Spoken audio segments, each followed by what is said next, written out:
আজি কথা পাতিম কাছৰ বিষয়ে। এই কাছ বিভিন্ন ধৰণৰ পোৱা যায়। ধাতুৰ কাছ পোৱা যায়, মাটিৰ কাছ, কাঠৰ কাছ, ক্ৰিষ্টেলৰ কাছ পোৱা যায়।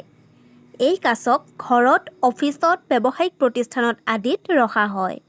হিন্দু শাস্ত্ৰ মতে কাছক ঘৰত, অফিচত ৰখাটো অত্যন্ত শুভ মনা হয়, কিয়নো কাছক ভগৱান বিষ্ণুৰ অৱতাৰ মনা হয়।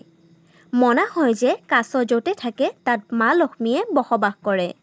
কাছক হিন্দু ধৰ্মত ধাৰ্মিক দৃষ্টিকোণৰ পৰা অত্যন্ত শুভ মনা হয়। হিন্দু ধৰ্মৰ লগতে চীনৰ ফেংচুৱে আৰু বাস্তুশাস্ত্ৰত কাছক বহুত মাহাত্ম্য দিয়া হয়। ফেংচুৱে মতে কাছ এটা প্ৰভাৱশালী যন্ত্ৰ। এই কাছক ঘৰত ৰাখিলে ঘৰখনৰ বাস্তুদোষ দূৰ হৈ ঘৰত সুখ সমৃদ্ধি বৃদ্ধি হয়। কাছ ঘৰৰ কোনটো দিশত ৰাখিব লাগে, কেনেকৈ ৰাখিব লাগে, এই বিষয়ে জানিবলৈ হ'লে ভিডিঅ'টো স্কিপ নকৰাকৈ শেষলৈ চাই যাব আৰু কমেণ্টত জয় মা লক্ষ্মী বুলি লিখি দিব। ফেংচুৱে মতে কাছ ঘৰত ৰাখিলে ঘৰখনৰ সদস্যসকলৰ আয়ুস বৃদ্ধি হয়, লগতে টকা পইচাৰ বৃদ্ধি হয়। ভাগ্যৰ বৃদ্ধিৰ ক্ষেত্ৰতো কাছই সহায় কৰে। বৰ্তমান সময়ত বজাৰত বিভিন্ন ধৰণৰ কাছ পোৱা যায়।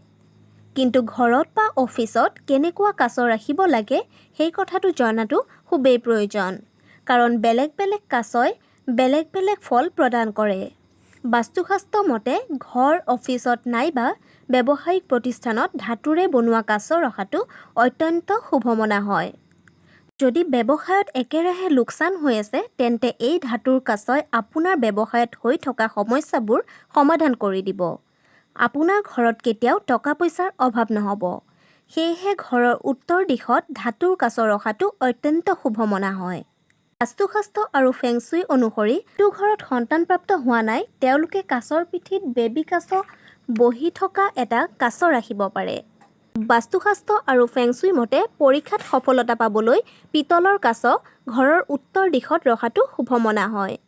চাকৰিত প্ৰমোশ্যন পাবলৈ তেওঁলোকে ঘৰৰ উত্তৰ দিশত পিতলেৰে বনোৱা এটা কাছ থ'ব পাৰে।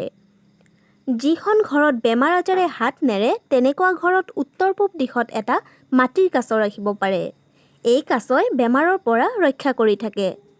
বাস্তুশাস্ত্ৰ মতে ধন বৃদ্ধিৰ কাৰণে কাছক ঘৰত নাইবা অফিচত ৰখাটো শুভ মনা হয়, কাৰণ এই কাছক ধন বৃদ্ধিৰ সূচক মনা হয়। ইয়ে ধন টকা পইচাক নিজৰ ফালে আকৰ্ষিত কৰে।